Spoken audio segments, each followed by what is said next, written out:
Hey Evil Dead fans, here's the next tutorial. I think it's number 8 on how to make Ash's chainsaw hand. Now if you notice, I already put on the compound on the top, seal up all the cracks.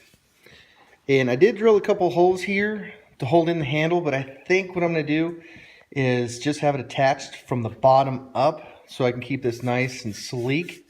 Nice sleek look. And there are 2 holes drilled in here, but the compound filled them up, which is okay. Now, when you use automotive body filler, you want to use a golf ball size. I would say just a scoop and a nice little ribbon across with the hardener. And like I said in the last video, you actually got to be pretty quick with it. And you're going to have to layer it on. You know, put a layer down, then sand it down, and check your lines out and see if that's where you want the lines to be, if all the gaps are filled, if it's straight. Things like that. And the reason why I put it in primer right now, I wanted to see if I liked the lines, because a lot of times when you do the sanding on a body filler, it just really turns everything pink. And it's good to just put it all together to see if your lines are where you want them to be. Now, once you got the body filler on and you're happy where it's at, you want to re-drill your holes to where the holes that you need. So once you have that done, you can put it in primer like I did, just to see if the lines are where you want them to be. If not, just sand away some of the primer, then start layering on your Bondo again where you want it. So what I did is I just re-drilled my holes for the top handles, the 2 up front and the 1 for the on-off switch. And then after I did that, I completed my handle. Now this wood is different from the last video that I made. I actually recut a piece. I like how much longer this one is. The other one was a bit short. And I just sanded that nice chestnut look. And I wanted to use the actual bolts that they used in the scene from Ash vs. Evil Dead Season 1, Episode 1, where Pablo kicks up the chainsaw to Bruce or Ash. Now, if you notice in that scene, you notice there's no screw holes on top, or screw marks for a flathead or a Phillips head on those bolts. Now, if you get ones like these, they have kind of a square end on them, so you have to actually insert them, and then you have to actually come from the bottom to screw them in tight. So what I had to do was drill my holes and drill it just a little bigger around the top, so it actually sits in there. That square end over on beneath this top actually will sit in there. And I had to do the same thing with the bottom to inset these bolts or these nuts inside of here. And you can barely, you know, see them. They kind of line up right with the handle bottom. See, if you look at it from here, you can't even see it. Just barely. Now you can use regular bolts and you can have them sticking out like farther if you want to. It's just kind of up to you, or you can just put a screw in and see if you can make it fit right that way. But like I said before, you're going to have to re-bend this handle once you get your filler in, because it will change the dynamic once you start filling in some gaps, because your other measurements that you've made, especially right here and here, will change the more you fill in on the top. So I also had to re-bend it a little bit, because I definitely want to make this other piece that connects here to be almost as close as possible to where that end of that body is, this part of the body. And I also installed this piece, and this nut, or this bolt, is actually from the chainsaw. It actually holds the original piece together, the original exhaust together.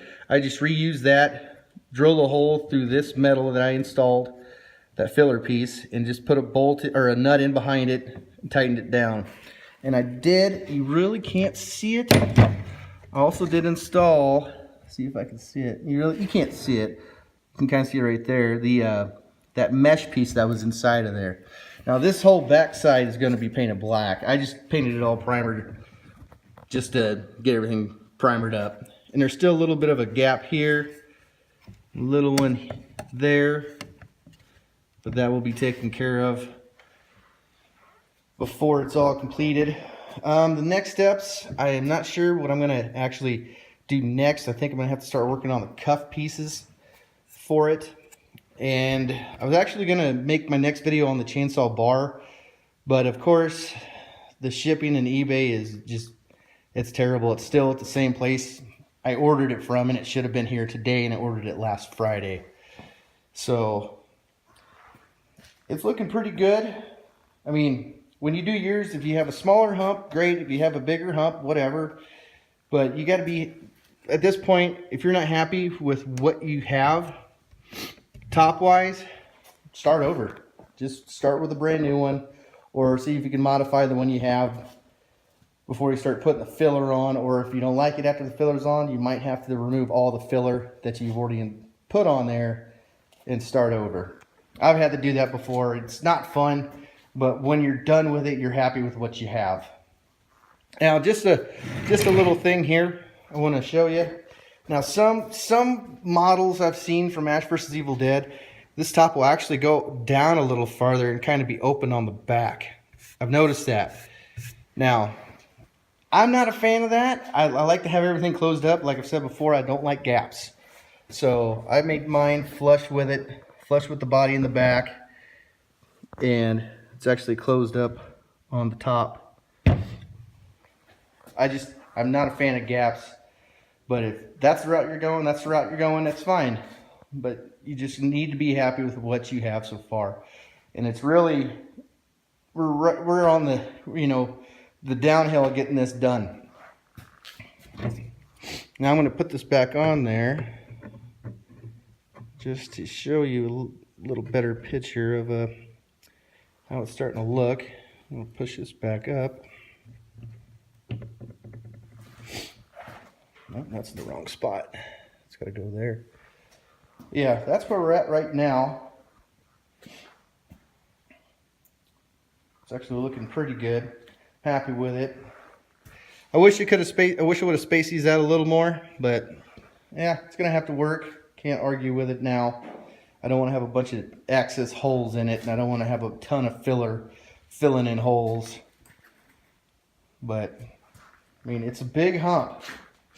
But he has a much bigger hump in the series than he does in Evil Dead 2.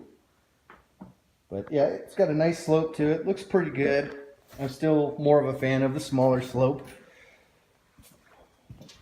But since this is the Ash vs. Evil Dead model we're doing, it's got to have that more of a gradual hump upwards than back down, versus just kind of barely curving and right downwards with the curve. But that's where we're at right now. You can pick up these at a hardware store. I forgot what they're called. I can't think of the bolt name of them, but they're easy to find because they don't have a pattern for a Phillips head or a flat head to screw them in. But like I said before, you gotta make room for your nuts on the bottom so you can actually tighten them in if you want to do it like that. And this actually, when we're done, this whole bottom side is going to have black electrical tape around it like he has in Ash vs. Evil Dead. So until next time, you guys have a great day. Bye.